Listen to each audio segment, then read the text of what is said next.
What is up, everyone? Welcome back to the Catalyst Effect podcast. Episode 10 is here, and I'm Klaus, and as always with me is Crypto Hato and Missy. What is up, boys? How was your holiday? I know it's been a long week, pretty crazy one for me with all the traveling and stuff, but how was your holidays, guys? Which one goes first? You said us both. Whoever wants to talk, man. All Who right, wants to I speak guess I up? can talk first. I'm No, gonna no, no, let no. Shut up, Hollis do busy. his Shut up, thing. busy. Too late, Listen, goddammit. I'll let the elderly yeah. go first. Go ahead. This elderly shit. is going to cross you up and score a 3 in your face whenever we meet in Boca Raton or wherever the fuck. Anyways, yep. You're sick. I'll go on you. Easy on you this week. You're sick. I know. It's all good. Listen, my week has been fantastic. And it's been up and down, but I'm in a positive mindset. I've been working out like crazy. Yesterday was chest day. I played basketball for like 2 hours, I think, the day before, and then again after that, or before that, I was playing basketball too. I'm also jacked up on some coffee right now, so I'm fucking very talkative right now. So it's been it's been a very fun week. I got back into streaming again because I was like, I got nothing else going on. So I was playing a lot of Valorant. I suck at that game again. The community is still cringe, but when you 5 stack, it's a lot more fun than just playing solos. And yeah. Another thing. I ranked up a little bit in Street Fighter. So I'm kind of like dabbling into the games that I was dabbling in before. And I don't know how I'm playing so good lately, but my combos are hitting, so it's dope. And then also we released Ass or Nah this past week for Synergy Land. That was a lot of fun. I think they put it on their newsletter, so that was very sweet and awesome to see them do that. So yeah, that show. I'm trying different things every time. Unfortunately, there's no way for me to edit the same way because I don't know. I like mixing it up every time. But I made an official logo for it, so that's the official logo. If you guys haven't seen it, check it out. But yeah, go ahead, Mizzy. Hey guys, remember to elevate your audio game with Riverside.fm. Clear recordings for your podcast made easy. Click on the link in the description to get started now. Dude, that's pretty dope though. Actually, before Missy jumps in, I wanted to say, like, I was gonna ask you about Ask or Not, right? Like, how is that going? Have you found any challenges with like games you want to do the show on? Like, what's it been like the most challenging thing for you to kind of like make content around that show, right? Because I think the concept is pretty cool. I saw the one for Synergy, right? Like, so any challenges that you faced so far with the show? Well, the challenge for Web3 games is that they're not fully fledged games. So when I'm doing reviews on games that are in early access or early alpha access or test nets, basically, it's kind of hard to give it a good score or a bad score because it's just kind of like you're building a foundation before you build the house. And there might be an exoskeleton of the house where you have all these stuff and you put the insulation and stuff, but the actual game isn't built out, so it's not the full house yet, right?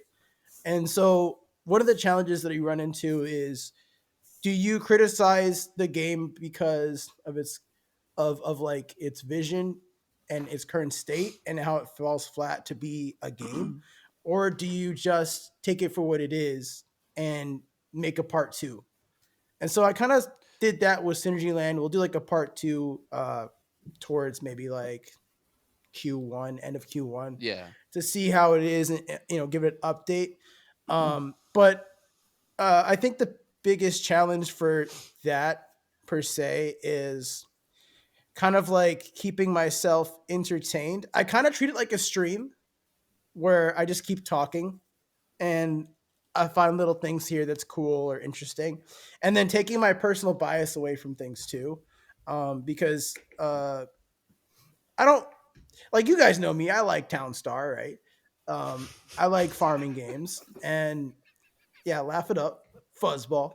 Um, I think that finding an objective way to appreciate a game like that instead of just taking your like you could, I don't want to throw games under the bus here, name names, but there's some games that are, not our audience. And to review them as a game itself, it's an opportunity to see the game through a different lens. And I think that's been one of the hardest things, is taking that personal bias away and just evaluating the game. Like, what are all the features of the game? How fledged out is it? Um, are they true to their vision and how they've been marketing it? Stuff like that too. So and then just taking a game for what it is, a game, and not doing the, because I don't really focus at all. If it's Web3, I don't focus anything about tokenomics, nothing like that, NFTs, nothing. Although I did mention I got some free NFTs, but I had no idea how they were incorporated, right? And so maybe to expand on that, we do something else, like another piece of content linked to that, maybe behind a paywall. But I don't know. Like, that's pretty much my answer to your question. No, I think that hits it pretty well. My follow up question was gonna be that, like, because a lot of the shows that we do at Catalyst, right, we're like segmenting them into like what we call seasons, right? So like Mm. we're thinking of like doing a season one, season two, and so on.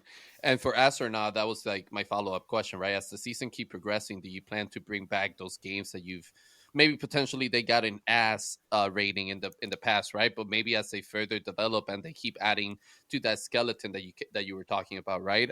Maybe they come back on the show and they have a way to change your mind or perception of the game, right? Because I think the cool thing about that show is that no matter what, I think when it comes to video games, a video game title should be able to grasp the attention and dopamine of a gamer within the first 30 minutes of playing the game. So I think that's what makes your show very fair, right? Is that you're giving it 30 minutes. And if within that 30 minutes you feel like, all right, this has gone nowhere, I'm just clicking through this and it's not really like giving me any dopamine or like interest or like desire to keep playing, that's just a lot right there to a game and the developer team, right? Like they should see a lot to change with that and how to make the UX experience a lot better for the user, just from that feedback alone, and everything that comes with that is just extra. So I think the show that the format for the show that you came up with is a very fair way to review games and also allow them a platform to come back to and redeem themselves if they didn't do so well. To answer your question, absolutely not. I'm kidding. I think that Yeah, like they're not coming back. no, I think that's a good point. I think the point of the show is to just demonstrate how these games are in the first 30 minutes, like you said, and kind of go over things that I can see. But mind you, I'm very dumb. And if it's not like obvious, I might take 10 minutes to figure it out. And so that kind of happened with Synergy Land. I was walking around just like I could have progressed a lot sooner and quicker. And I was walking around just like, you know, deer caught in the headlights, little puppy, lost little puppy walking around, couldn't figure out how to plant stuff. And I found a little workaround. I don't think that was intentional, but it was funny because it worked. And those kind of things is really important for early development because they got a lot of good feedback, even though I didn't really do much in the game. And at the end of the day, it's an entertaining show. It's not really like buy this product, kind of like let's review a pan that's like here's a pan that's $20 and here's a pan that's $40, right? We're not doing that here. What we're doing here is we're taking a game at face value, and like what it is what you get for 30 minutes, and it's 30 minutes of me playing it, right? So again, it's inviting the people that watch it to try it out for themselves, right? Like you're gonna get the best experience of you trying it out yourself. But my goal with the show is to entertain and inform in a way, but more so entertain. And then, maybe if there's valuable things there that I say at the end, because I do like a 2 to 3 minute like wrap up Recap. or recap, right? Yeah. Exactly. And so in that 2 to 3 minute recap, I try to think about like what just went through my mind, right? Because it's not edited at all. To be honest, like it's like it's 45 minutes of me recording from the intro to the gameplay to the end, and then I just cut it up to make it shorter for time. And so those are my raw, authentic thoughts. And if I had a good experience, I'll let them know. If I didn't, I'll let them know. And just a couple of things of feedback, and we'll find ways to make the show more visual, because I think having something more visual to see would be more entertaining to watch. But for right now, yeah, I like the way that the format is, and I think it's very like easy to like take that format and apply it on any game. And I don't want to stop with games too. Like it could be like literally anything, like 30 minutes of anything that you would try and experience. Like that's how I could expand on that topic. Or Yeah, I content. agree, and we'll definitely come back to Astronaut and keep talking a little bit more about it because there's a lot of potential there. But man, that was a really long intro. Let's check in with our guy Missy. Missy, how was your week, brother? Dude? How was it like I celebrating mean, Thanksgiving over there in Albania? Like, did you guys, do you do anything? Is it a little bit different after over there? after that intro, my last week was 2 weeks ago. No, I'm just kidding. Yeah, we've actually recorded episode 11 during that intro, guys. Hey, the Go back and elderly watch it. has to tell stories. Somebody's got to do it. Yeah, Yeah. Thanksgiving in Albania, there's no turkey, right? So it's like you just get a chicken, and everything else is pretty much the You same just get a except chicken. yeah, I got chicken, bro, like a whole chicken. Okay. We had a good time. That's awesome, dude. We celebrated Thanksgiving, but no one else here celebrates Thanksgiving. You get what I'm saying? So it's like you Yeah, walk right. outside, no one gives a shit. You just go get your chicken, you come home, you eat your sweet potato, all the stuff that we would normally eat, but it's just chicken instead of turkey. So that was weird. I'm not gonna lie to you. Like I'm definitely having turkey when I get back to the States. Like my wife is gonna cook some up. Hell yeah, hell yeah. So that'll be good. And yeah, I mean, that was pretty much it as far as like spending time with my family. I personally am just at this point trying to like tone down from the last couple of weeks because it's been really hectic like last month and a half for me personally. Yeah. We had the Paladins tournament, which was a great success, but Yes, sir. We're about to get into that. I know you listen, I know you're a little sick and all yeah. that stuff, but I would love for you to dive deep into the Paladins tournament because that was a huge success. Congratulations, by the way, to you and Mike over in Paladins and the rest of the team that pull all nighters and all the hard work to make that happen. I know it was a very stressful little 2 weeks while we were preparing for it, but you guys fucking killed it, man. Yeah, let's dive into that, man, because that event was a huge success and it was a lot of fun, a lot of epic like partnerships in there too as well. So can you talk a little bit more about like what was your experience like being one of the persons that were one of the head persons to set up the event, collaborate with everything, make sure everything went well, all of that type of stuff, So with full transparency, it was my first ever tournament. And which is it why. was one fucking hell of a way to enter like throwing tournaments, right? Um, if you couldn't really put too much more of a difficulty. Like if I had to rate that shit, it would be expert mode. It was very difficult. It was like picking up a game and playing it on expert mode without having any instructions, without even knowing what to do. Because Mike, he is more knowledgeable in esports than myself, but I would say. But even that, we're still both very limited on knowledge as far as like how the structure of certain things are supposed to go. So we were learning on the fly pretty much. Even on the day of, we were learning on the fly. So it was very DIY, very grassroots, and I think in a way it displayed what Web3 makes possible because like this is an early enough industry that a couple of noobs can get together and put together a really cool tournament. And ultimately, I would say it was worth it. It was absolutely worth it. Was it a lot of work? Yes. Was there a lot of potential partnerships that could have happened that didn't happen? Yes. Did everything work out for the best in the end? Absolutely. Being able to deliver on our mission of putting together a whole ecosystem of people that normally wouldn't be seen together in the same room to compete in a tournament across a Web3 game and a Web2 game and see that come to life, with Team Ronin being there, GG Chronicles being there, us being there with Vanguard. I mean, not with Vanguard, with Virtuous. I was gonna Yeah. say, God damn, that's a big name. Us being there with Virtuous, all the other teams that joined, Snack Club, Games.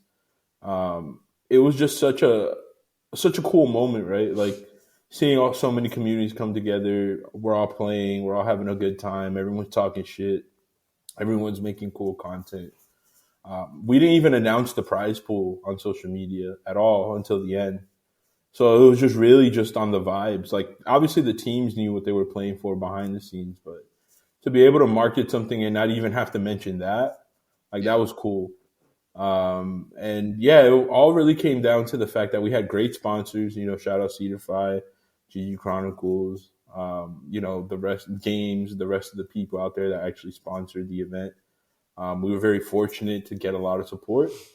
And then to have so many teams come through and actually compete, right? Like we had some competitive games, even though it wasn't super professional, I would say. Not professional, but like it wasn't super sweaty, aside from basically Xborg on CS2 day. I don't know about that, bro. I don't know about But not being sweaty, but yeah. I would say that the match of the event was like GG Chronicles versus DGen Legends in CS2. That was That was a a great really match. good matchup. Yeah, that was a great match. And then there were so many like surreal moments for a Web3 event as it played out. Like looking in the Discord and seeing 120, 150 people just watching TMA on the first day, and then like another 100 so on like Twitter and Which by Twitch. the way, shout out to Lorso on the Discord, man, because Yeah, she absolutely killed the hosting side of things and like keeping the crowd like entertained with the singing and all that stuff. I mean, she did a she great did a great job. job on that, man. Yeah. Yeah, shout out to Lorso and shout out to Mike, because at the end of the day, like we're a team. We figured this out together. There was a lot of like micromanaging of relationships and conversations, and also shout out to Jay, Vatis, Ember, Austin. Like it took a village of people to really put this Yeah. together. And being able to work on every aspect of it. Like I got to work on the creative side. I was running the socials with Damien, doing all the work, being able to go from like one end of the spectrum to the other, right? Being in the partnership conversations, being able to see every aspect of the tournament. That was crazy. It was a lot of fun. And like, I haven't even talked about the NFT mint yet. And Yeah, we're gonna talk even, about that too. That's yeah, wild. I'll let you, come back with any feedback or anything that you wanted to ask further before we get into that, because that's a whole different story. I Yeah. have something to add too. Before go ahead though. No, Go ahead, Harold. Well, I just yeah, go want to ahead. say I see a lot of parallels between this and like how the Melee community, or even the League of Legends back in the day before they had all the money that Riot like funds them with, like to set up the tournament. Because you're talking about a team of people, of individuals that it takes to come up with like scheduling rules. You're talking like getting all the people on time, all that kind of stuff takes like a army of people, right? And I see a lot of parallels here, and the thing that you mentioned at the end there, the NFT mint, like everybody runs in Web3 to like any kind of financial opportunity or NFT mint, whitelist, whatever. The fact that you guys were able to garner that much interest into a tournament without the main draw of it being money is very fucking impressive. So you guys should all be proud. And honestly, this is like a milestone moment in history for in the entire industry. Hey, you watching this video right now, go closer. I got a secret for you guys. When it comes to content creation, music is everything in your videos. And if you're looking for the right music to add to your video, you may be kind of overwhelmed with your options. You might be tired of getting copyright strikes on your videos because YouTube is very unfavorable to those kind of things. Well, boy, do I have the solution for you. Head on over to pro.splashmusic.com. You can generate AI music with text prompts. That's right, you can type words like, I want heavy drums and bass. Here we have samples. Remember guys, head on over to pro.splashmusic.com. Use my promo code HOTOFREE to get your first month off, and happy music making with AI. Yeah. What I wanted to say is like, to me, what was most impressive is that it's something that we talk about it all the time, right? When we're talking about esports and Web3, is that you guys really did bring that entertainment factor back into esports, right? And that's what I really loved about this event is that, first of all, we got to understand that this was a virtual online event, right? When we're talking about esports, throwing online events are probably one of the hardest. It's probably one of the easiest things to set up, obviously, because you don't have to worry about like a venue per se, but it's one of the hardest format to control and make sure everything goes smoothly, right? Because you're dealing with people's connections issues, you're dealing with people trying to maybe potentially like cheat or take advantage of the format. You worry about time zones and all of this stuff, right? Which was, I know, one of the little hiccups that we ran into. But again, I think all of those things were everybody were expecting, right? Like those were issues that everyone was expecting for that to happen. And I think what's more important is the type of team you have behind it to be able to pick it up from those little hiccups and for nobody to notice that it happened, because for example, for our team, we had a little hiccup of like time zones, where people got confused with the time zones. So we had to like use our subs and kind of fix the team. But we were able to do it quickly and effectively because we had a great team behind it, and the production side of things were great, like the communication between the shoutcasting and the teams and all of that stuff, amazing work with that, man. And the more I think about it, like the event that you guys threw, the level of entertainment that it had, if you would have done that in a LAN event, I mean, just imagine how it would have turned out to, right? Because dude, like you had a great content creator like hosting Discord like basically throughout the whole event. You get me constantly singing different songs and doing like sing-alongs and stuff like that, and entertaining the crowd, keeping up people up to date with the latest giveaways you guys were giving out, the latest announcement, all of that stuff. If you would have translated that to LAN and people are there like physically like experiencing this, it would have been a huge event, because everything was so professionally well done that I think that's a key role to why it was so successful, right? And that's not even getting into the mint, which is what we're going to get into next, because it wasn't even a paid mint, right? This was a free mint that you Yep. guys did. So I don't have any further questions for the other side of things or feedback. I think you guys did a great job, but let's talk about the mint, man, because I think that was another major success for you guys as well during this whole thing.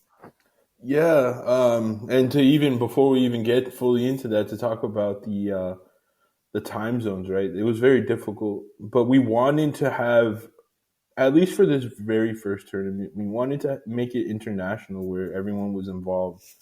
And shout out to the TMA team for helping us try to get the servers as perfect as possible for the games to be fair.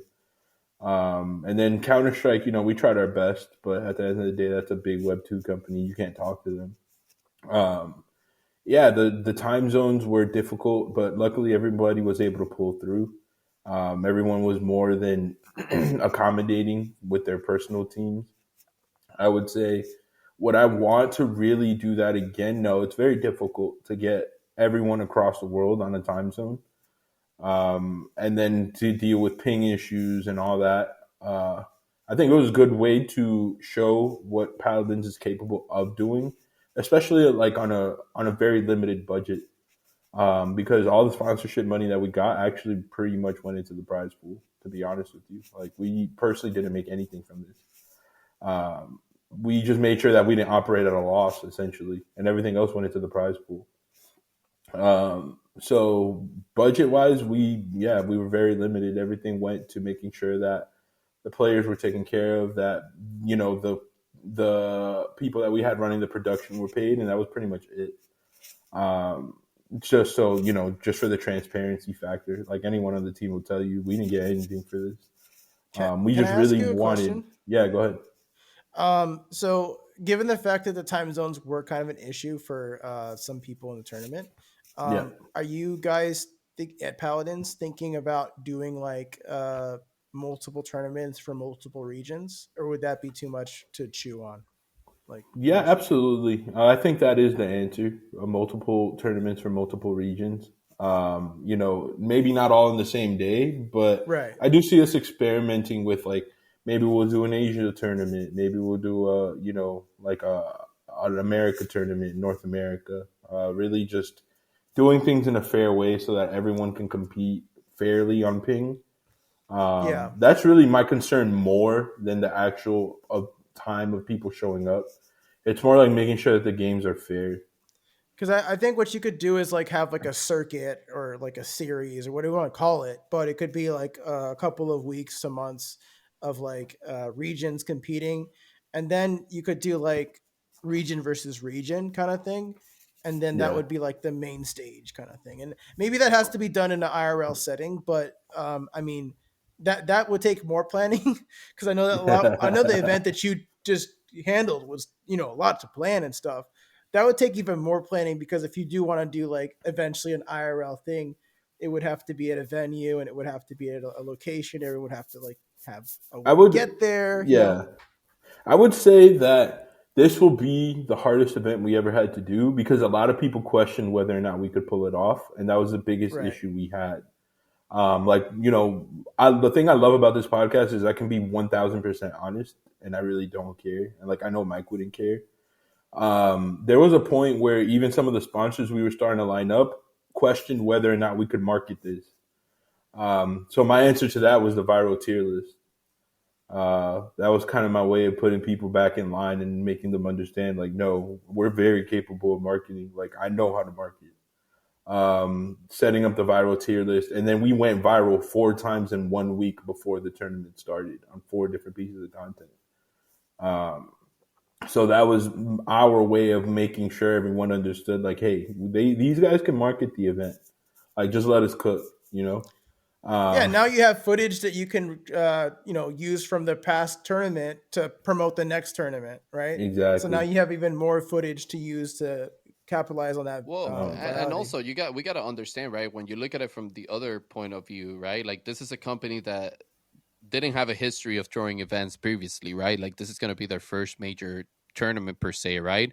So as somebody that's going to invest money into it, right, you want to see some type of track record or something like that, right? And like I said, when it comes to like competitions, tournaments, if you don't have viewership, people won't get behind it. You get me? Because there's no point. Well, what are you going to promote if nobody's watching, right? Like, well, how does my brand benefit from this? And I think that's like what's super interesting of the powerhouse that paddlists have become, right? Like with leadership like Missy and Mike, and showing people that like, nah, man, like we can definitely market this, if we have the resources to throw an awesome event for it, So, because like at the end of the day, Missy, you're someone that understands the algorithm very well, right? When it comes to marketing and like social media and stuff like that. And you know how to make a content piece go viral, right? So I don't think internally, I don't think there was any questioning of whether you could do it or not. I just think it's one of those things that BCs or brands that are trying to be investors, they want to see some type of track record kind of thing, some type of Absolutely. validation of like, yeah, you have the potential to do this. Absolutely. And I didn't take it personal. It was more or less like, let me just make sure that I reassure everyone very quickly. Yeah. And like I even played around with this whole narrative of us having an intern, right? And that like went viral for like a week. So I everyone was like like, that. I like "Who that. is the Yeah, that Paladins was funny. intern?" Because like the intern kept breaking out loose and doing dumb shit, right? And that was basically me just fucking around and finding out like I'm gonna do as much obstructive shit as possible and then just blame it on an intern, right? And like I know not that many people are gonna watch this segment of the podcast. So this will be like a gem that they could look back at later on when we're a lot bigger and be like, hey, what the fuck? He really did. Yeah, like I dead ass like did as many fucked up things as possible and then just blamed it on the intern. And that's how we marketed the first week. Third imposter. Dude, that tier list, I'm um, telling you, man. and it was a lot of fun, and I completely understood the sponsors' concerns. And there was a moment where we had potentially, I'm not going to directly name them, but if you look at the timing and then realize what happened, there was also a second big ecosystem that was supposed to be a part of it, aligned with Team Ronin, but they fired a lot of like their staff about a week before the tournament happened.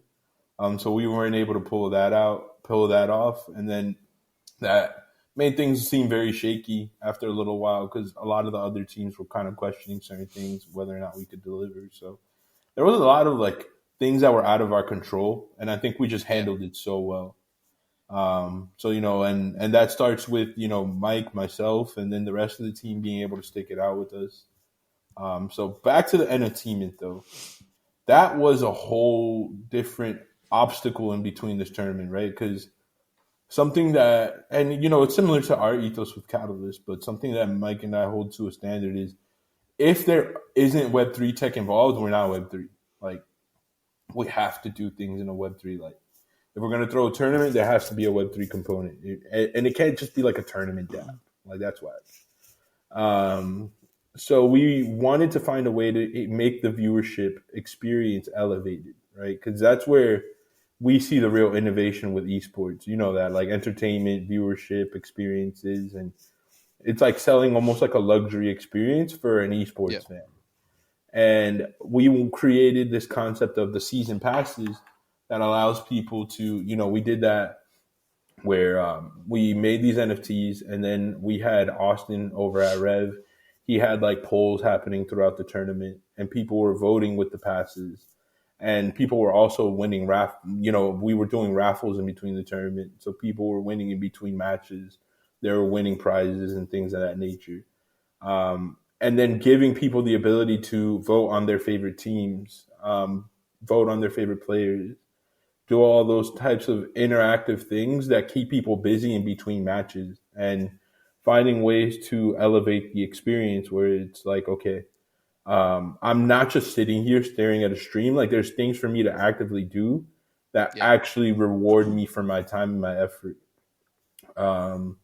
Then we had now what we're going to do with the pass is there's going to be a point system in place that I'm actually currently designing. And that's going to incentivize people to be more involved within the ecosystem, be, more interactive when it comes to an event, finding ways to reward people for owning those passes. And the mint itself was very interesting because it wasn't the focus. So we took a big risk doing the mint because there was a very likely possibility that it was going to flop, and it was going to kill all the momentum we had going into the event, right? Because no one wants to hear, you guys couldn't even sell free passes, with that, it's like we had Polygon, and no offense to Polygon, but they're a pretty dead chain when it comes to NFTs. But that's the chain that we chose due to, the ease of use, and just overall, we thought the demographic that would mint on Polygon would be a lot more receptive to like an esports event than, for example, like maybe Solana, where Solana would maybe be like a little too degen for the event. And it would all become more about speculation than in the event. So we had the difficulty of minting out on Polygon, even though it was a free mint. Like, that doesn't happen very often. Then making it the second piece of the event because the tournament came first. And then finding ways to do whitelists that were tasteful. So I actually ended up writing a bunch of riddles, and we sent them around the entire ecosystem to like our whitelist friends, and the people that got the whitelist had to guess the riddle right. And we did that at scale. We had like all the best communities came in to do the whitelist, like Clanosaurs, Mad Lads, like a lot of the teams over at Polygon, a lot of the teams over on ETH. We had a lot of people within the DAO with their companies. Go ahead, Otto. Just raising his hand. So you know where I'm going with this chain talk here. And no, it's not about XRP. But, SRP. Say that. But yeah, I know you're going to say that's why I beat you to the punch. Now listen, fellas. We live in a very chain-centric, tribalistic world where I believe that Hotmail, MSN.com, Yahoo.com, Roadrunner Mail, whatever, is the same thing as Polygon, AVAX, whatever, right? Is Paladins DAO going to be multi-chain? Because you say like one chain is too degen, maybe so, right? But maybe someone is not privy to one chain or the other, and they want to get involved with this tournament, but they don't. I eventually see us being very multi-chain. It's something that Mike and I have been always like super transparent about. Like, we're looking, anytime we do anything, we're looking at all the chains, right? Like the native chain is on ETH. I mean, the native NFT collection is on ETH, but like we just did these passes on Polygon, and we took a very hard look at Solana because we have so many friends on Solana, and it was something that we really, really considered. But at the end of the day, we wanted to focus more on the event than necessarily like the NFT liquidity. If we really wanted to pump, it would have been Solana, easy. The community there is all about that shit.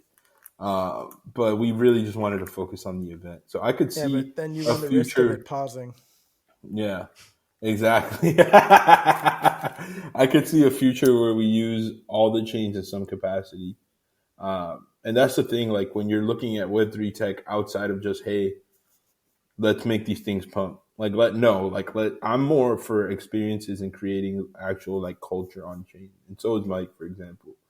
And that's what the passage stood for. We knew that doing things the way that we did, there was a very big risk that it wasn't going to pop off and people weren't going to be excited.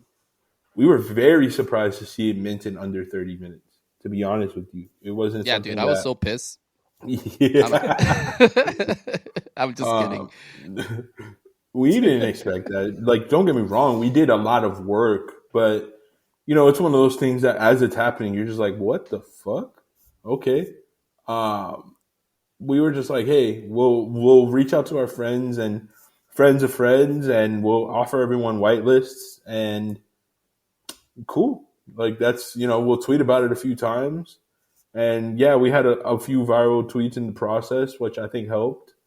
But that was really it. Like we didn't heavily market the NFT mint at all. We just told people, hey, if you want to be more interactive and you want to win some prizes, mint this shit and have fun.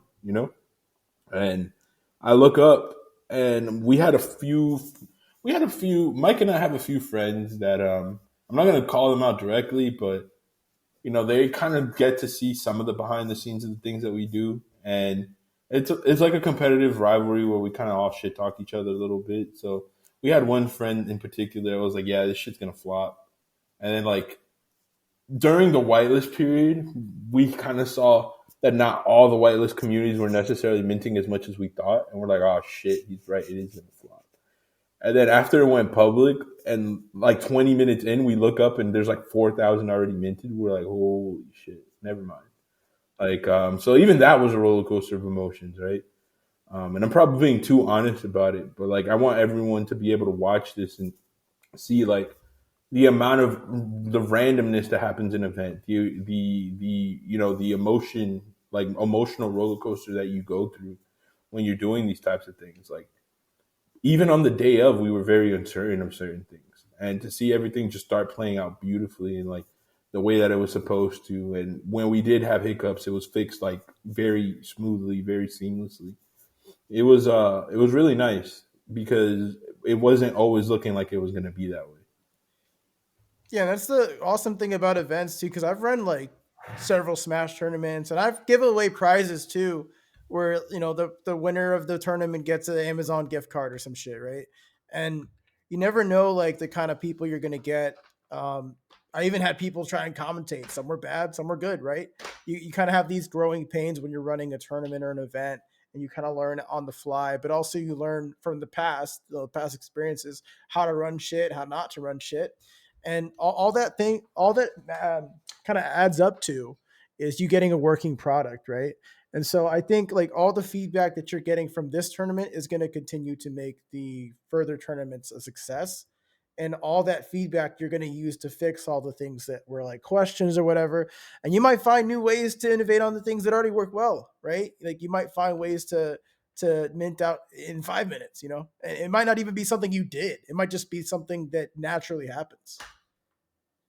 Yeah, I think some of the hardest work is already done, right? Which is building out the foundation of having a product that works out there, and that it was successful, right? Because now it's just a matter of building on top of that layer, and continue to incentivize those pass holders, people that have already been involved in the first tournament, and stuff like that, and like how to saying like learn from the feedback you receive from this one, and make those little hiccups, the areas with little hiccups, a lot better, and a lot more effective. But I think the hardest part, which is like, is this going to work or not? Is this going to like, are people going to want to participate in this or not? Are people want to hold or passes? Like all of that stuff is already done, and you guys have the data from it. And now it's just a matter of like building on top of that with the feedback you received. And you have like audience participation. They could directly participate with the NFTs, right? Like you could have some kind of Yep. poll or something, and whitelist poll only, right? Oh, how come I can't be on this poll? What the hell? I need an NFT. What is that? Boom, education moment right there. You can get people into the door, and now they figure out like I got into the door because of Paladins, right? So you're onboarding people in a way that you might not be privy to this kind of information. So it's like that's how you're innovating the space. It's like you're having some kind of gated access to something, or something is exclusive to the people that have this mint, right? And then let's say now we're doing a special for this new chain because we partnered with this new chain or whatever. Boom, all these people come in the door, and it's just kind of like a cascading effect. So shout outs to you, Mizzy. Keep going. Yeah, actually, that was Hell yeah. exactly what happened with the passes. You needed the pass in order to do the poll. And we had some people that were like, I've never used Polygon before. And we were just like, well, tough shit, bro. Like, that's where it's at. Yeah. I actually had some of my Web 2 friends, not to call them Web 2 friends, but they don't play like Web 3 games. They pulled up on day one and they watched the TMA and they were like, yo, this is pretty lit. Like, they one of them actually minted a pass. The others were just kind of happy to watch, but it did do a lot for the space in the sense that even in my small friend group, they look at Web3 a little differently now, right? Like the people that didn't show up, they're still like talking about it amongst each other. And to walk away from this event and even have people saying things like, I think this was the esports Web3 esports event of like the year was really cool, right? Because for us, it was just like a very humble like start. We weren't trying to do anything too flashy. We were just trying to put together a cool event, and to be able to like hear stuff like that and see, okay, we had at certain points of the tournament like 400 live viewers, 500 live viewers. For the first day, our average viewer count was right under 250, but there was peaks where we were sitting in like the mid 500s, and we were just like, holy shit! Like Web3 doesn't get those kind of numbers traditionally, right? So it was very humbling from that perspective, and I can't wait till the next event. I think the biggest takeaway that we had from the tournament was tournaments are great for marketing, right? Yep. And we understand that value now. Now it's a matter of bringing it full circle, where we have a product that increases the tournament experience and elevates it, and then using tournaments to market to that product, I think is really the next step. But making sure that we always put the entertainment and the community experience first.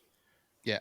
Yeah, if you look at like Evo or Capcom World Tour, whatever it's called, they'll show trailers, especially at Evo. They'll show trailers of like upcoming releases for like the games, like new Tekken character or new DLC character. So I could see Paladins integrate in that. And another thing I want to say is you look at like League of Legends, like go search it up. The first tournament ever, super cringe, super awkward, not well done at all compared to where they are now, where it looks like a fucking ESPN studio, and they have like places where they can touch the screen and like zoom in, and fucking they have analyst desks. They start sponsored by State Farm, and all this shit. So like you can definitely see like where they started and where they are now. It's very different.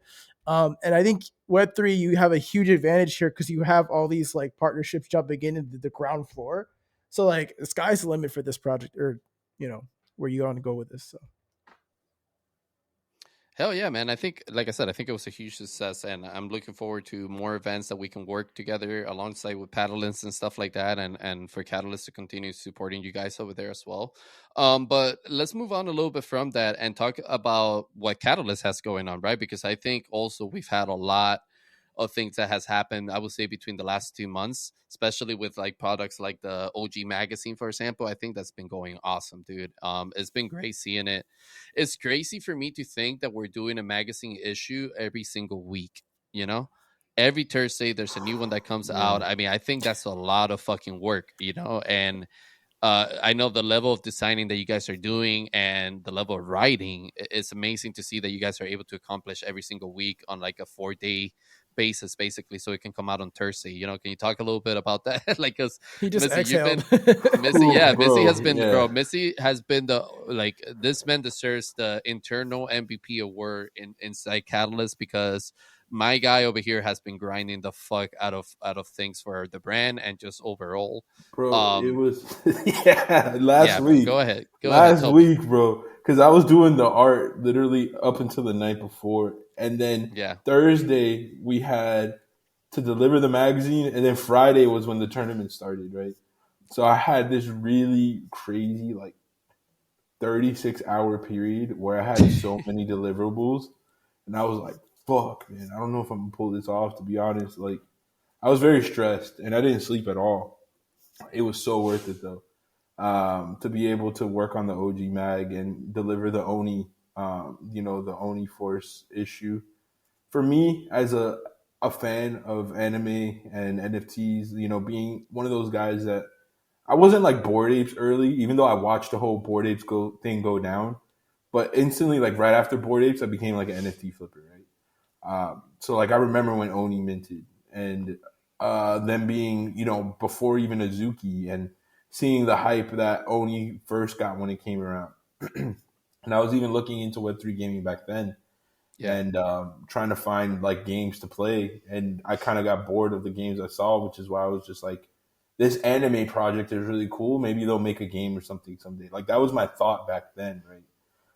I bought into it. It pumped way too high, so I sold it. I'm not gonna act like I was bag holding this whole time, but then the problems with the team started. Like I don't know how many people know about like some people call it Oni Force, One Force. I've always called it Oni Force. I don't know if people know their history, but the original team is no longer there.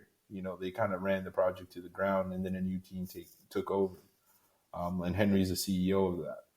Yeah. And now you have community members like Zilla that decided to take it upon them to build on the IP and create like this map experience and officially become a part of the team.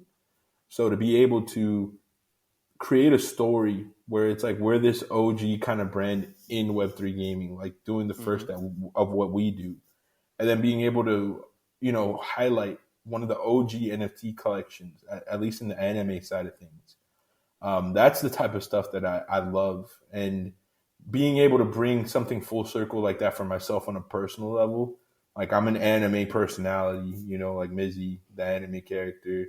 I'm doing all this art for this magazine. I'm writing it, not writing it. Addis is writing it, and I'm like contributing where I can. Damien's helping with the front covers and the back covers and really killing it there. And it's just always been such a cool experience. It is a good amount of work. I'm not gonna lie to you. It is something that we talk about frequently. Believe it or not, the part that takes the longest is the team getting back to us. Yeah. They That's true. I mean, that's a given when you're dealing with different yeah time zones, different availabilities and stuff. yeah like we've gotten into the habit now where we're reaching out to the teams that we're working with to make sure that they give us the answers to the questions and all that weeks in advance. Like right Yeah. now we're talking to like 5 or 6 different teams, and it's going to be a pretty interesting couple of weeks. But it hasn't been easy on that end because like the magazine isn't necessarily their first priority. Right. But that's between the three of us. It takes usually about 2 to 3 days from beginning to completion. Sending files around to each other, Addis writing it up, sending us, Yeah. the text. Then I start with the art direction, the creative direction, and Damien and I work together to get all the rest of the art done and like done within 48 to 72 hours is done. So now we realize our biggest pain point is like hearing back from the teams. So we're really trying to get ahead of it and start the process like weeks in advance. And then the last week that we did Sinjin with Meiji, that was the easiest one because he literally was just like, whatever fucking time you want to talk to me, just let me know. Yeah. Got on a call. We talked for like an hour and a half, and we were done with it. We were done with it in like 2 days. That was so easy as far as like Sinjin being more than willing to talk to us, and we literally just talked for an hour and a half and barely asked him questions. Like by the time the hour and a half was done, he was just like, "All right, did I answer everything?" We were like, "Yeah, kind of." Cool. Yeah, St. John's a goat. So that was a very dope experience, and I got to put my wife's Meiji on the cover, so that was sick. We put Cloud's Meiji in there somewhere on the back cover. His little cheeks out and shit. Red panties, baby. So yeah, it was very dope. It was a very cool experience. I love working on the OG. We really have to figure out that team issue because even right now it's Sunday, We reached out to the next three teams we want to work with. We haven't gotten any answers. Uh, so we're just like, okay. Hopefully they get it back to us by like Wednesday, so we're not pulling an all nighter to finish the magazine. Yeah. Yeah, that's the tough part about like collaborating with those type of products, right? But I think again, man, I think having a solid team behind it that can support with that, it helps a lot. And if not, it's something that we may need to adjust in the future as we're producing more issues, right? Like maybe we need to modify the timeline a little bit so it's not like an every week issue, and we have a Yeah, little bit more time to do outreach and stuff like that. But regardless, I think the delivery so far has been tremendous, and you guys have done a freaking fantastic job with the last three issues that you've done. I think my favorite part is the amount of culture that is bringing to the space, and I love that we're adding to that. You know, like we talked a lot about us being collectors of Gamer Informer back in the day, you know, and when I look at the OG Mag, it really gives me that type of feeling again, you know, of holding. And I've seen it in the comments every time we drop a new issue. People in the comments are immediately like, "When is the physical copy coming out?" You know, and that shows a lot of validation of like the emotional connection that people have to a collectible like that. And I know we're doing the NFTs and stuff, but regardless, people want to have some type of connection to a dear collectible that they hold that shows some type of gratification or showcases a project that they're a fan of, right? Like I saw a lot of people when we dropped the Meiji one, they were like, finally, you know, somebody giving recognition to this game that absolutely deserves it. They deserve way more light, and they deserve something like this, you know. And it's really cool to have a product that adds to that type of culture in the community, and that people can that we can continue to track, right? Because now we have the NFT where where we can track the ownership of and see how many people are collecting these issues, right?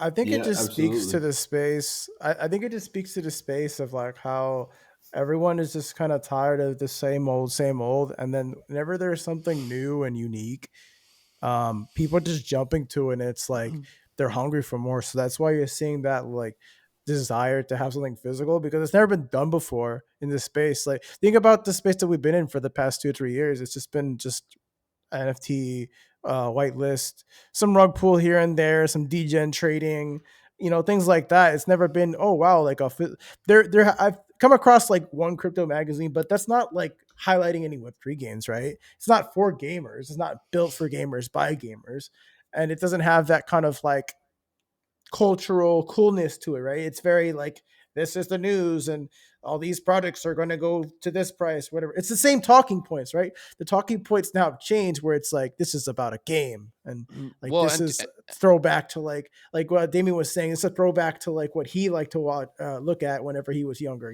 Go ahead. and to add to your point is basically an innovative way of doing a newsletter or Substack, right? Because we're actually bringing education, culture, and entertainment all in once, right? Because when you read the OG magazine, yeah, you're getting to see the behind the looks and a lot of like personal connections between the developer to the audience, but you're also getting like really cool tips to know on a personal level from the people that develop that product that you're interested in, right? Like when you read the mind of the dev, or when you read the OG tips in the OG magazine, you get me. These are all pieces of information that are getting you that much closer to your accessibility or having that personal connection with the developing team of the game that you may love, you know.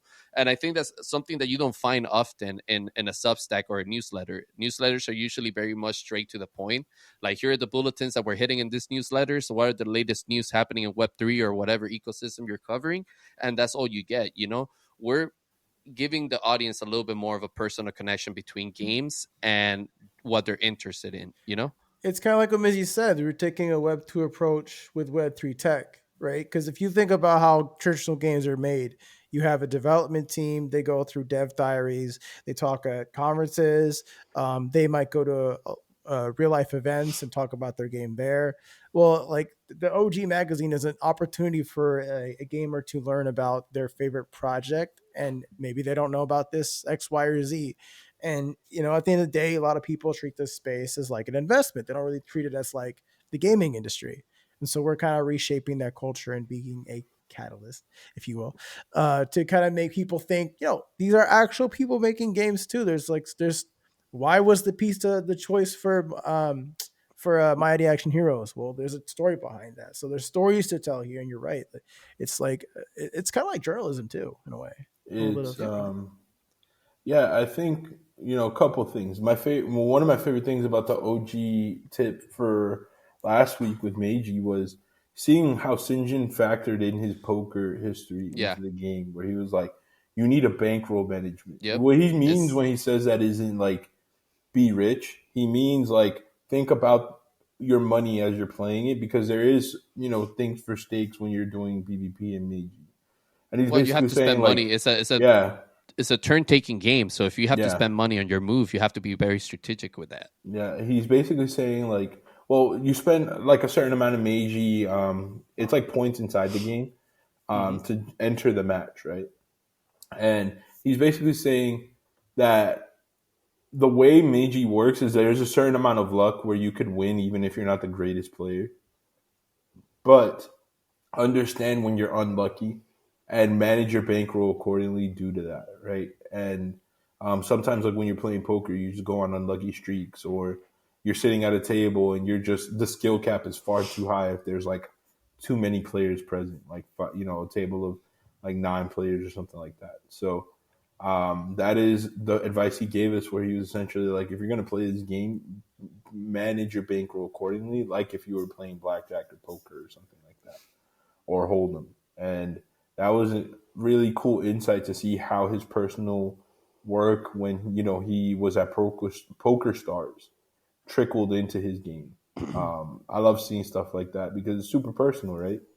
Um, Another thing with the cultural value that you guys are talking about with OG, I think what makes it really unique and really special is, one, I'm in, like, me personally, and I know the rest of the guys are to a lesser extent. I'm hypercritical. I'm so critical. I don't like things to be basic. I don't like to see the same shit everywhere.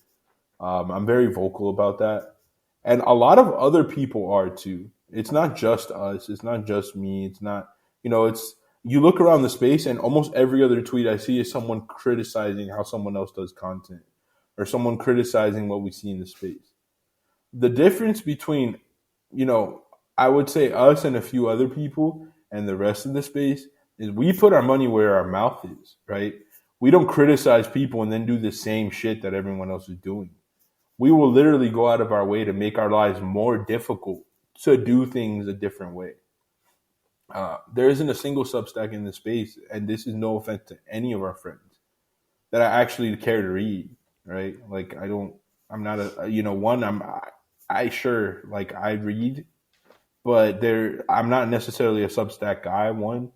And two, I'm not someone that really wants to sit there and read the same Substack format across 10 different Substacks. There's no offense to anyone. Like, I will skim through certain people's. But there isn't a Substack where I'm just like, yeah, I need to read this. And I'm very critical of that. And rather than sit there and complain about it, I wanted to do something about it with my friends and, with our brand. And that's how I'm always going to be. If I see something I don't like, I'm not going to sit around and bitch about it. I'm just going to go do something about it. And then hopefully that elevates the space when I do it and when we do it. Because that's what it's really all about for me. Like, yeah, sure, being a Web3 content creator is great. But then this comes to my third point. How are we going to sit here and call ourselves Web3 content creators if we're not using Web3 tech? Yep. Like, then you're just a Web2 content creator talking about Web3. You're not actually a Web3 content creator. I'm like a super literal fucking person.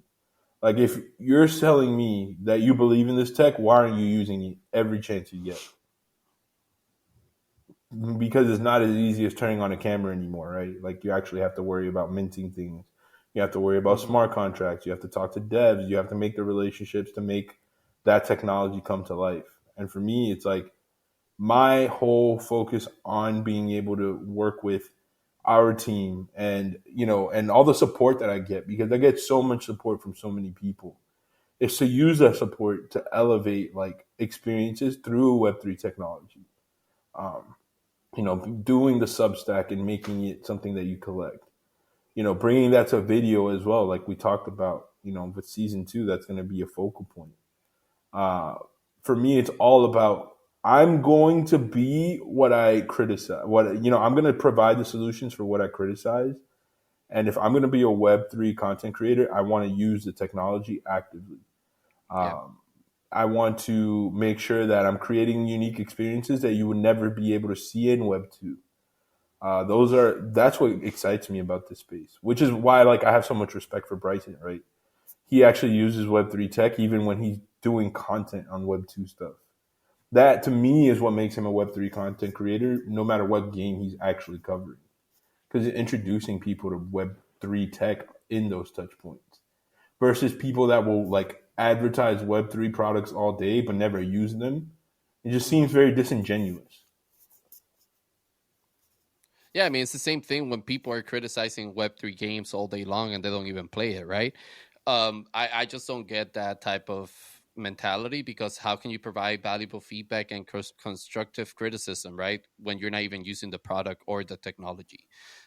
I have a big issue with that as well. I think people confuse the term of finding a good balance and blend between Web2 native stuff and Web3 native stuff and having a strategy for both sides. And sometimes they confuse that with just like, oh, I can just talk about Web3 and that makes me a Web3 native person, you know? And it's like, no, like you actually have to be involved with the technology, with the games that are being produced and stuff like that, you know? So I agree with your take, man. I think it's just to your point about what you were saying about being super critical when it comes to newsletters and Substack. I think it also becomes a lot harder when everybody's reporting on the same points all the time, right?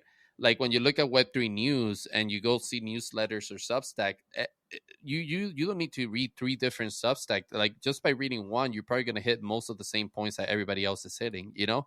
So I think that becomes a little bit harder to retain audiences there because again you're just kind of like cloning the same information and putting it in your template versus what the OG magazine is doing is providing again like this connection to the space and the developing team in a much different light, you know, because it's something that you're going to be a holder of, right? You're going to be able to own it, keep it forever in your wallet if you wanted to, but also it's interactive, right? You're interactive within the Substack.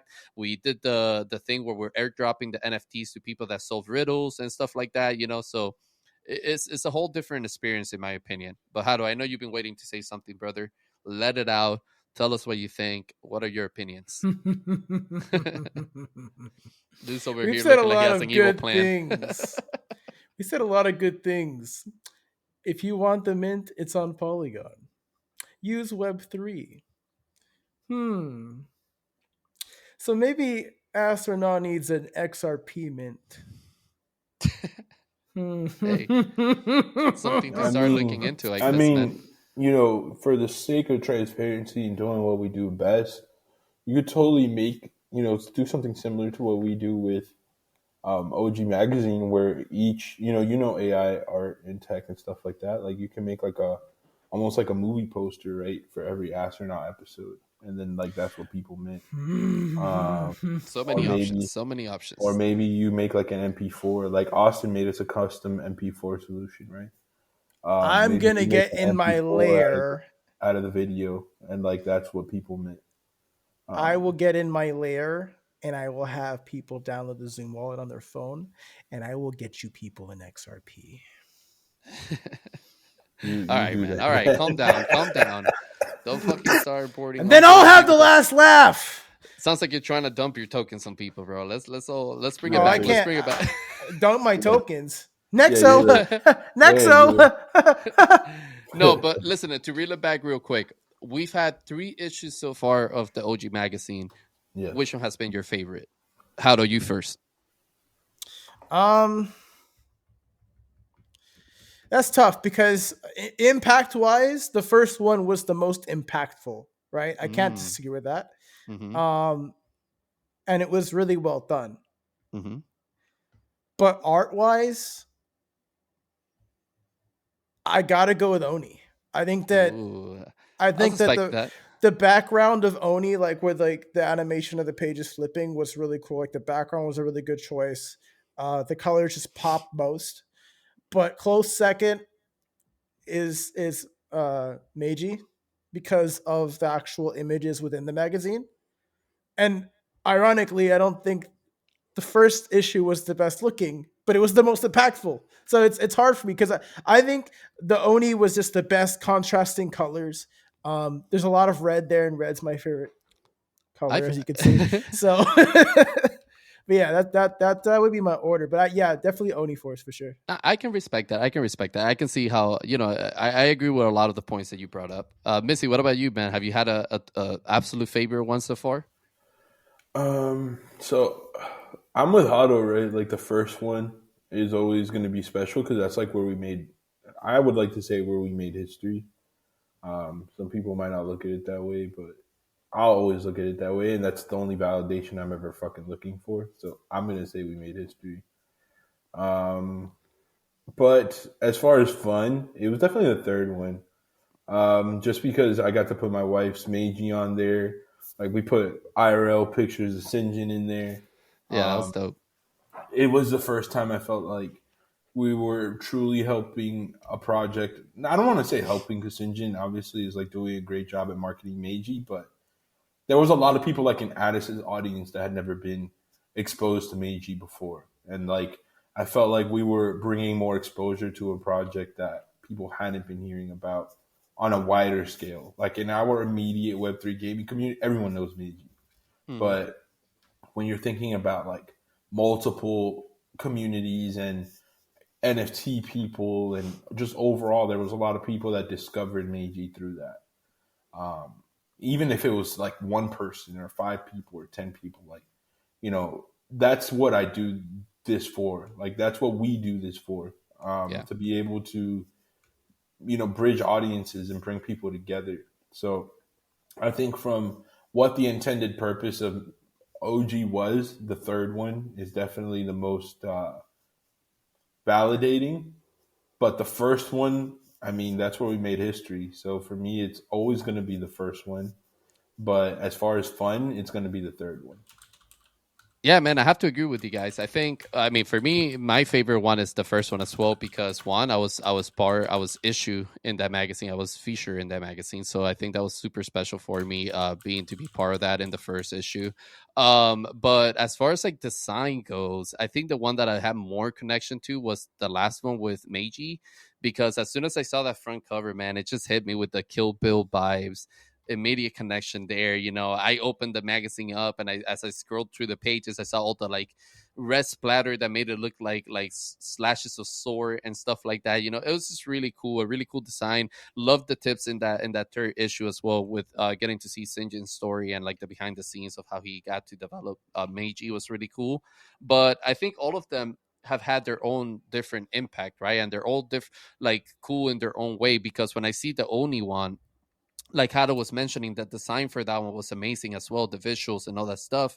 And it's impactful to me in a way too, because we had just finished like doing like the game night with them, for example, for their map and stuff like that, and there's a lot of connections that I see in the lore for Oni as the lore for Catalyst. There's a lot of like similarities there, and like inspiration that we've drawn through the same places to develop our lore. So I think it was really cool to be able to feature them as well. So I'm just excited for the rest of it, man. I'm excited to see as it continues to develop as a magazine. And What's up, I Hado? wanted to say that the magazine, what it does a good job of is maybe being implemented in lore itself.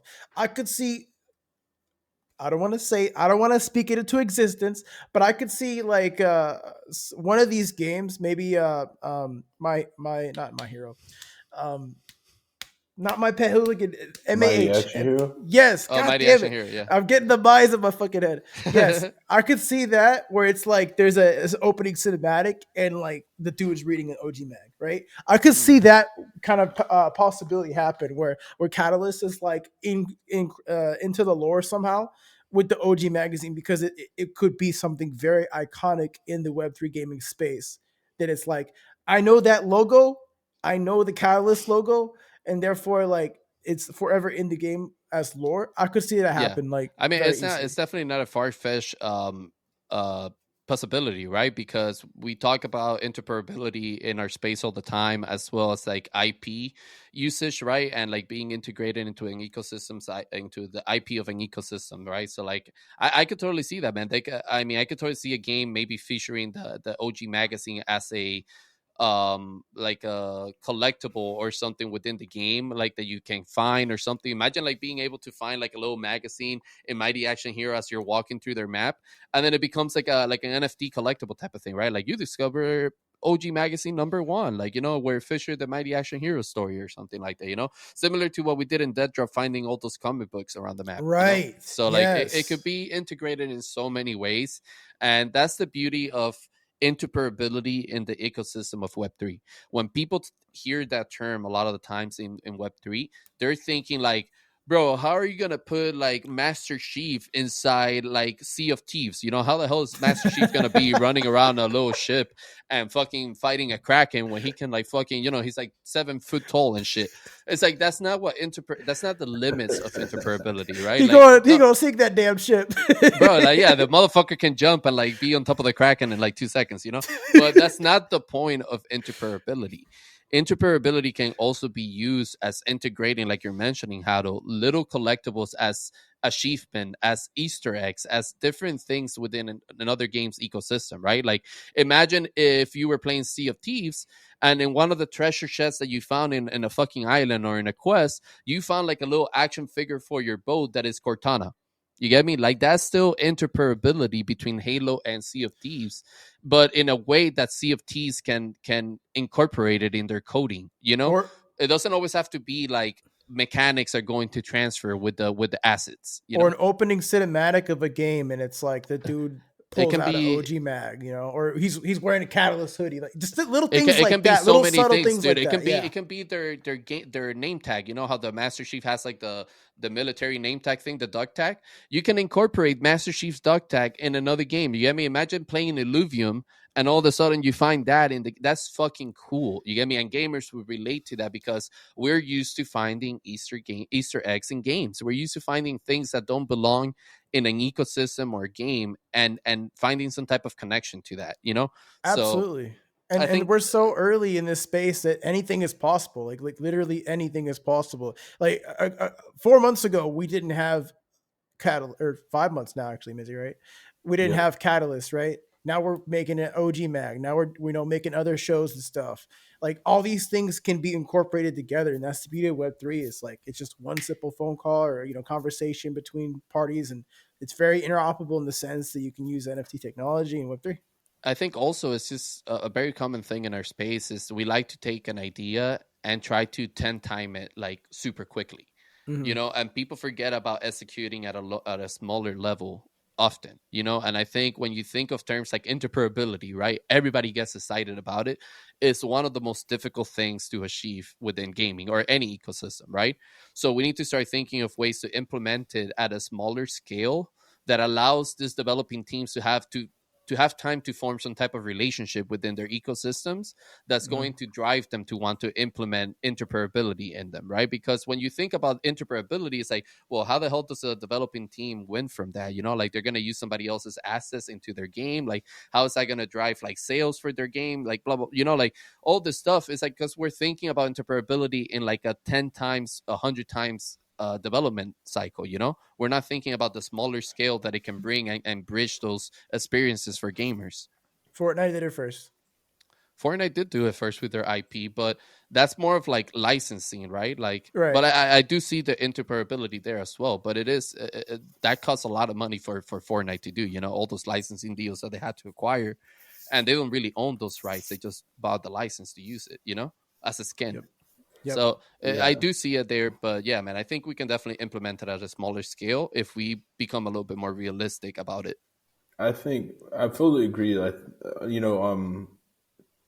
somewhere where I find a lot of inspiration from is Babe, right? Because Nigo Mm. was such a big part of culture, right? Like hip hop culture, streetwear culture. Finding ways to make these really branded, cool branded experiences, and like to me, that guy is like one of the forefathers of branding experiences, and he's always someone I'm going to reference with like the work that he did at Babe.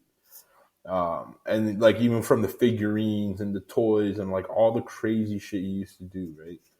Um, that's where I see Catalyst, where it's like Bape had some really cool collabs. Bape, was this innovative brand that was doing the things that no one thought was possible, right? Like one of the earliest bootlegs that Bape did, because that was the thing. Bape was so early they couldn't even get the collabs. They had to bootleg shit. So one of the earliest bootlegs that Bape is known for doing is what's called the Bapesta, right? And the Bapesta is basically they took a Nike Air Force One and then made like their own star logo on the side instead of the swoosh. And now like people wanted to rock the Bapesta instead of the Air Force, right? So like because they were too small to get the official collab, like that was Nigo's way of collabing with Nike unofficially. So it's I see That's crazy. Catalyst, yeah, right. I see That's fucking Catalyst wild. in a light where luckily we're early enough to this industry that we don't necessarily have to do that, but we have a similar spirit where we have these collaborations and finding unique ways to do things that we haven't seen before in this space. And that's why I reference him so much because it's like he did it in that space, we're doing it in this one, which is why I find us very aligned. And then to add to the interoperability conversation, I think you're absolutely correct, right? Like everyone wants a 10x, everyone wants to 100x. I think what we're really good at doing is taking very simple concepts and making them special. And I think it allows us to build a certain level of momentum. I think it allows us to do things in a really cool way. And it also allows us to move with consistency and momentum, right? It's like, okay, the everyone else is doing a Substack. Well, we turn the Substack into a magazine and throw an NFT on it. Done. We everyone else is doing redacted because I'm not going to announce it yet. We're going to take That that sounds so weird to and say it. we're going to take in real that. time. We're going to take that and throw an NFT on it and make it a special experience. It's all about while everyone else is trying to fucking sit in a scientific lab and make everything so extreme, I'm cool with just taking the low hanging fruit and innovating it by just a little bit and making it new and making it something that people receive differently. And then being known as an innovative brand for that, right? Um, I feel like in certain ways it's just almost too easy. Like it's just right there. Like just take it, edit it, remix it, throw an NFT with it, do it in our own light so that it has our distinct flavor and our distinct style. Yeah. And we're going to keep doing that until the formula just doesn't work anymore, which will never happen because there's always a new way to do things and innovate them. You just have to take the simple stuff first. I think it also has to do a lot with being a creative, bro. The word says it itself. We're content creators, right? We thrive off of creativity and implementing and trying new things and experimenting, right? When you become someone that your content revolves of copy and pasting somebody else's work or like something that has been done before, it becomes to a point where it becomes either stagnant or mundane, right? Like it doesn't add on anything else. And I think what you mentioned of like us doing really well of identifying something that's small and accomplishable but making it feel way more special than than it could have been, right? Like making it feel like it's something huge that's happening, right? But in reality it's something that's very achievable, right? We just make it feel super special, we make it feel innovative, we make it feel like the community wants to participate in it and be a part of it, right? And I think that's something that we're going to strive to do as we continue to grow as a brand, right? But yeah, man, I couldn't agree more with your takes on that. I'm engaged in this conversation, but I'm just like thinking so much right now because this conversation has actually just blown my mind, and I want to get to work. Well, that's what I'm saying, dude. Like, see, dude, I feel 2024 for Catalyst is going to be freaking huge. All right. Like, I mean, we're going super hard for quarter 1, guys. We have a shit ton of plans to do. We've been talking a lot behind the scenes. The Catalyst Effect podcast. Q1 is going to take a major turn and it's going to be fucking awesome. It's going to be an even better product for you guys and way more entertaining. So definitely look out for that. But I mean, we could sit here and give a bunch of alpha that we've been talking behind the scenes, but I don't want to spoil any of the special moments, but just know that we're working fucking day in and day out to make Catalyst a special place for the community and the gaming space. Yeah, with this episode, I thought it would be cool to kind of show more of our creative process out of it, where like the brainstorming is like happening live and the reflection is happening live. Really? So that way people can actually like witness the conversations that we have and like the things that go down, even though we're not giving away like too much alpha, at least the thought process behind things, so that maybe they can like bring it into their content. And whenever we have these types of conversations behind the scenes, we always walk away like, oh shit, I want to do that, I want to do this, I want to do this, let's implement that, let's change this. Now, like for me, on my perspective, like that was kind of what I was trying to do with you guys, and you guys like fucking crushed it as always, right? Like we get together, we start talking some shit, and the ideas start rolling. The reflection happens, and that's how we do it. And I hope anyone watching this, like, don't be afraid to take risks. Don't be afraid to experiment and make a fool of yourself, because, like, most geniuses look like an idiot at one point or another. So you might as well embrace it and look as stupid as possible in the meantime until you have like that stroke of genius moment. Like, just think of Einstein, right? Like that guy I looks like look he's stupid every fucking day. crazy. Uh, but like he went down in history for doing so many innovative things. Like, and Yeah. I see us as these experimenters that try as many things as possible, and we've had a few flops. Not everything works, but we're fearless in the sense that we just keep going for it, and I think that's super important. And like that's why I love our team, because we're all willing to take those risks and try new Dude, you things. you you actually brought up a really good point that I want to get into. I mean, I know we had some gaming news that we wanted to discuss and stuff like that, but I'm way more invested in this conversation right now than I am on that. But I wanted to talk to you guys about, because we've kind of been lucky enough to kind of see all the different transitions of being involved in this space, right? And what I mean by that is, when I first discovered Web3 and I entered Web3, right? I started my journey as just a person flipping, collecting art, and just collecting cool PFP like projects that I like and I got into, and I learned the ecosystem and just traded them, right? Then I discovered Web3 gaming was a thing. And obviously I've always been a gamer and I love gaming and I've always wanted to be involved with it. So I discovered that and I entered the space there as a threat writer to educate people on how to successfully learn about an ecosystem or get involved with a project, right? Without getting fucking scammed or rugged or whatever, right? And that was my journey. And then I went into content creation because I saw the lack of content creation in Web3, right? And like the lack of quality content that people could access easily, right? It would take me years to find a fucking research or an educative video on a topic or a game that I was interested in, right? It was very scarce out there in the search. So I did that, and then we formed Catalyst, and I became an owner slash like developer, right, of this brand.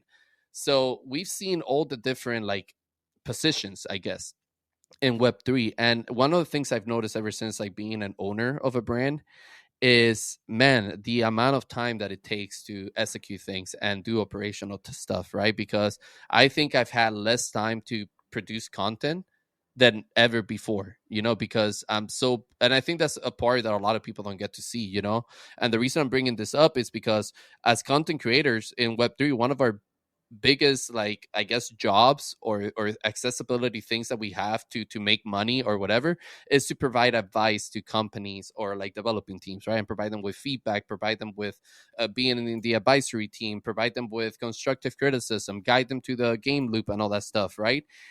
And we're super critical and harsh with those type of teams, but we don't often get to see the developing side of things or like the behind the things that those teams go through. And I think we've gotten to see that at Catalyst.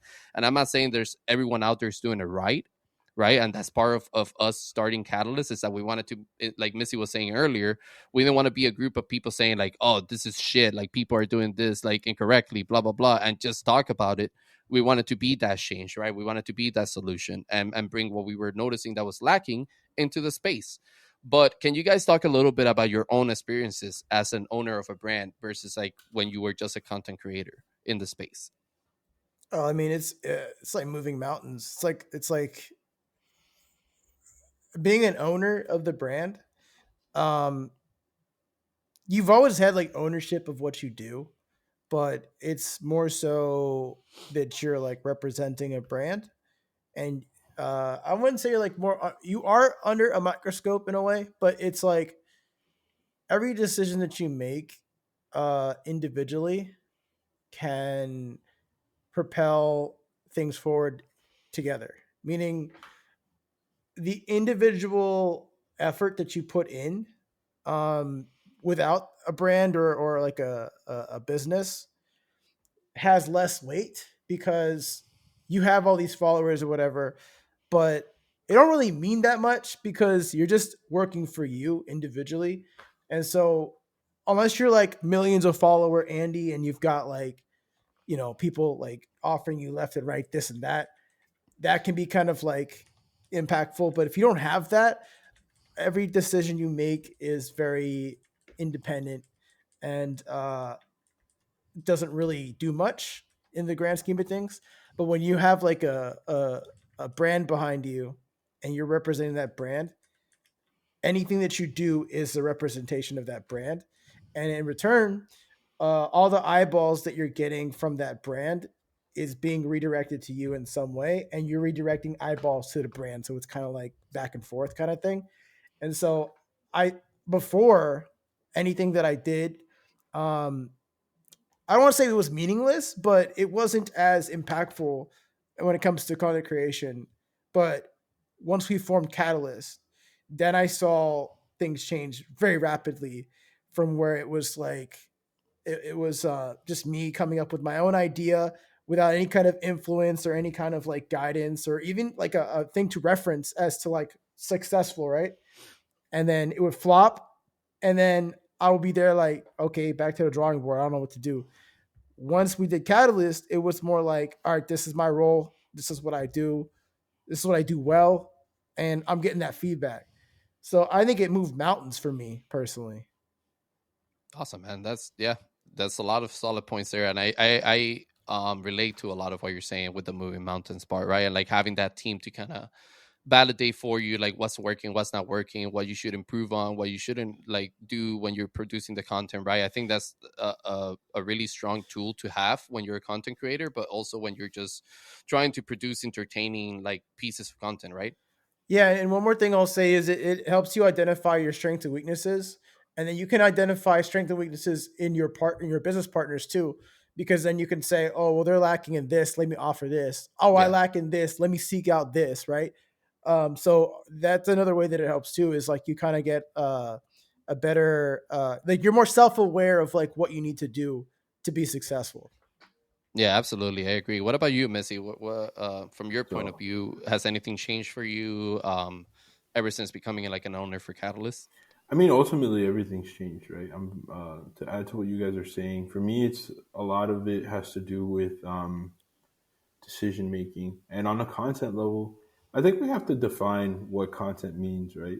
I think that a lot of people will say, yeah, I've taken a back seat in content.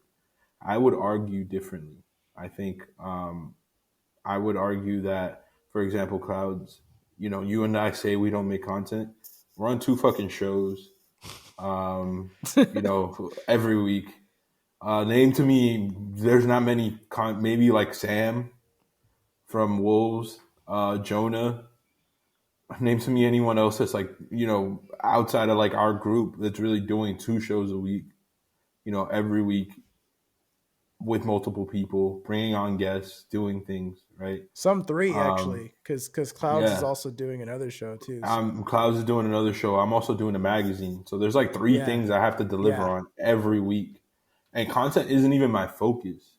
Like I Exactly. would say I put maybe like 10 to 20% of my effort into content. And that's not to say that I don't give it my all when I'm present. I'm just saying as far as like my time, right? Uh, so it's like I'm a part of three content pieces every single week. Staying up at odd hours, because being in Europe, right? Like boss battle happens at 1 o'clock in the morning for me. Still there. I've only missed 1 week, and that's because I lost internet. It's so it would be. I've been in the habit of saying I'm not making content. No, on au contraire, I'm making more content Yeah. probably now than ever before. It's just not the content we're used to seeing because we're being experimental. So it's a podcast, it's a Twitter space with a certain format. which I would say is like the piece of content that our space is like the most used to. Then you have like this magazine that I'm doing every week, and I wear different hats for every single thing. Like here, I'm kicking it with the two homies, and we're just talking shit about Web3 games and things in the space, and like our personal experiences, Yeah. bringing on guests and learning more about them. Then in OG Mag, I'm an artist. I'm like doing some whole other shit. Like I'm not even looking at the written part, even though I entered the space as a writer.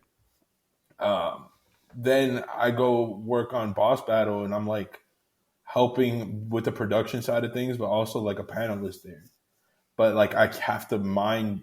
It's almost like jump rope. Like you don't know exactly when, like double dutch. You don't know exactly when to jump in when you're on Boss Battle because like it's not necessarily my show. I'm a panelist on it, and I can be very overpowering as far as like taking over a mic and just talking. Yeah.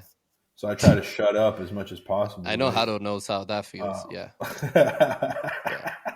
Yeah. so for me, it's become a challenge of giving myself a certain amount of credit for the content that I do create, but understanding that mentally it takes up like 10% of my time because I'm worried about a Right. million other things. Right. Something that I've also learned throughout the process is like, hey, I all the decisions that I make outside of the brand affect the brand. So if like even things I do in Paladins affect the brand, sometimes for the better, sometimes for the worse, right? Like, it's on both ends of the spectrum. And things I do personally affect the brand. So it's always having Catalyst's best interest in mind in every room that I'm in, and making sure that the decisions I make, even though there's been times where I could have taken opportunities or done things that would have been great for Mizzy, wouldn't have been great for Catalyst. And understanding that where is the line for me personally? Because, there's been occasions where I've come across certain deals or certain offers or certain things that I could have taken that would have furthered my personal career a lot. But it's like believing in what we're doing with Catalyst and understanding that the space needs this. The space doesn't need Mizzy. The space Yeah. needs Catalyst. Mizzy, that motherfucker could come and go, bro. But like at the end of the day, what I want the space to remember is Catalyst and what we all accomplished together.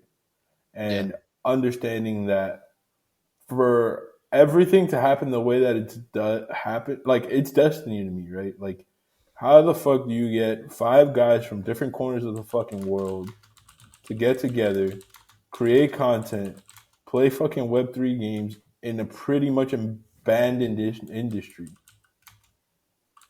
to build a fucking brand called Catalyst, right? Like, I can't put myself first above that. And then the same thing with Paladins on my end, right? Like, you have to put the mission first at all times. And that can be very difficult at times. Yeah. 100%, man. I couldn't agree more. Hado, you wanna say something? You look like you're ready to go. Yeah, I just wanted to say too, Mizzy was talking about three different content pieces. Like I also have the same thing with Astronaut too. So I have to like come up with kind of how I want to attack this episode and like kind of pick the games and stuff. So I'm also doing three content pieces as well.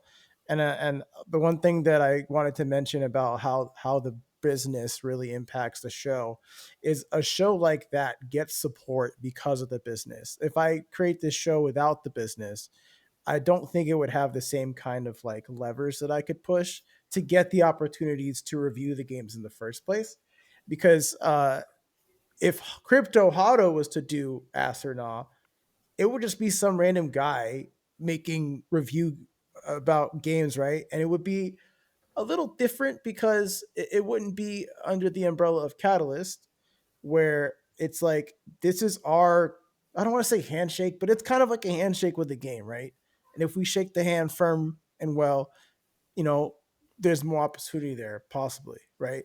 So I know that in the back of my mind when I'm reviewing these games, like, you know, uh, this game could lead to more things, right? We could be working with them even further, right? And so that's something that definitely has been impacted by the business as well. It's like getting to even access these games in the first place, right? because some of these games are not accessible, and that's something that I think also helps the show as well. Yeah, man, I absolutely agree with both of you guys' take, and it's interesting to see both of how it's affected both of you guys differently, right? And all of us really. Like I think I agree a lot with what Missy was saying, and the thing I can relate to the most is that it's not the fact that we're not creating content anymore, because I agree with Missy. I think we're creating more content than ever. I think it's just a matter of like what he said as well is like we've done a good job at identifying what each of our roles are, and for me personally, it's become a harder concept to balance the time that I spend making content, right, for the shows that I'm involved with, and the time that I put into like the operational side of things, right, like the behind the stuff, like the running of like the financial side for the guild and all that stuff, right, and balancing those two things. Because I just had a meeting with the CPA yesterday, and I was telling him like the ownership team, and even him, to what Missy was saying, was like, wait, you guys are 5 owners? Like you guys have like I've very rarely do I get a company that's owned by 5 people, even less across the world like you guys, like in different places. So it is really amazing to be able to get 5 random guys, to come together and be able to execute to this level that we've been able to do, because there's a lot of like potential things that can happen with clashing of ideas, clashing of decisions that could have gone very much south for us, but I think what helped is that we all had the same type of mentality in the beginning, and we all identified what was missing from the space and what we wanted to do as a group with Catalyst. um but nonetheless, I think for me, I'm glad that I took the step away of like producing content for my personal brand as Klaus, right? Like I haven't posted anything. If you go to my YouTube channel, my live stream, anything, I haven't really been active because I've been solely focused on just Catalyst. And I can confidently say that the type of content we're making here, the podcast, Bus Battle, the other show that I'm working with, Sir Sapien, all those things, I'm more happy because it's actual content that I want to be making. It's content that I'm having fun with. Like when we're here in the Catalyst Effect podcast, I'm being my true self. I've talked to you guys plenty of time and how much interest I've had of always wanting to have a podcast, and developing a podcast, and we finally did it. And it's one of my favorite content pieces that we do because, like Missy said, we get to just come on and talk about things from our true feelings and our true perspective and how we really feel about it, and just be completely open and let the audience kind of like see like our thought process and our creative process when we're making these decisions and what we're working on, because one of the things that I've noticed the most in Web3, especially with new people coming into Web3 as content creators, is that people have a really hard time identifying where they belong and the type of content that they want to make, right? And I think it's become really hard to find groups of people or groups of creator that you have things in common with and that have the same mentality as you, because there's been so many and it's so scarce out there and you don't know where to go to get the right resources that you need. So I think having more shows like this where people get to see like the owners or the developing team and how they make the decisions, what their focus is really important to onboard people as well, and just kind of give them an educative piece or like some type of content that they can always refer to and be like, what's happening in the space? What are groups that I can work with? What are like, if I'm new to this space and I'm creating content, where can I start? Like what have other people gone through, And I think that's why I wanted to ask the questions to you guys of what has changed for you ever since becoming an owner, because I don't think a lot of people get to see it. Fair But yeah, enough. man. Yeah, Hey, listen, and it's like I said, it's been a hectic 2 months or so for us, really busy. But it was a blast catching up with you guys as always. Any closing thoughts for this week, Hato? Um, Another episode will be coming out on Tuesday. I'll try to get it out in the morning. um, yeah, boss battle Or on nah, Tuesday. baby. Wait, are you able to say any little teasers of what's the next title? Or no? No, just stay tuned. No teasers. Ooh, okay. All right. Just stay Surprise, tuned. surprise. Boss battle also coming out this Tuesday. We're gonna be well, by the time you watch this, it'll be already done. But yeah, we'll be hitting up Wolf's Woo! Dow. It's the Wolves Dow, baby. Yeah. It's gonna be a So bunch they'll of be dogs in there. got the that dog dog in fight. me. Nah, But man. yeah, that's pretty much it. What about you, Missy? Any closing thoughts for this week, brother? Well, I mean, to add to the boss battle, the community from not even the Catalyst, right? Like we asked around questions, and we got some people that aren't even in Catalyst that gave us some questions that they want to see. And the community is very invested in finding out more about Wolves, and they're definitely going to have a lot of work ahead of them. So good luck to them.